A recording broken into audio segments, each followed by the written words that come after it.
After opting for hospice care on February 18, 2023, former President Jimmy Carter has passed away. Today, we remember him.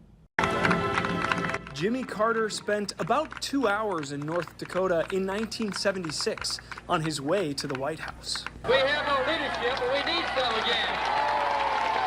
And he quickly made an impact on the state's voters. He got more votes in North Dakota than any Democrat candidate for president other than LBJ.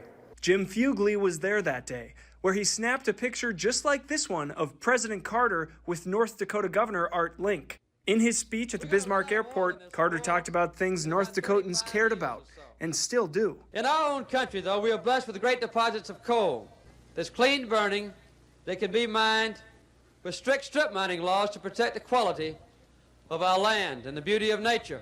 Carter was inaugurated in 1977. I, Jimmy Carter, do solemnly swear. Rick Collin is a presidential historian who was there that day and took these photos. He says, although Carter's presidency is often remembered for its setbacks, he struggled with a failing economy, had high interest rates, high inflation, high unemployment. It all combined into what was called the Misery Index. there were also high points. He had the Camp David peace accords. He had the president of Egypt, Anwar Sadat, and the prime minister of Israel, Menachem Begin, meet at Camp David for 2 weeks. They hammered out the outline of a peace agreement to end 30 years of war between Egypt and Israel. Jimmy Carter lost re-election in 1980, which kicked off the longest post-presidential career of any president in American history, highlighted by his work with Habitat for Humanity. Jimmy Carter was one of my favorite presidents, I think because he was a good guy. Teaching Sunday school and building homes for the poor. Now, what better legacy could you leave as an ex-president? Carter's involvement with the organization greatly increased its visibility. Today, Habitat for Humanity works to build safe and affordable homes around the world, and President Carter's impact lives on, even in North Dakota.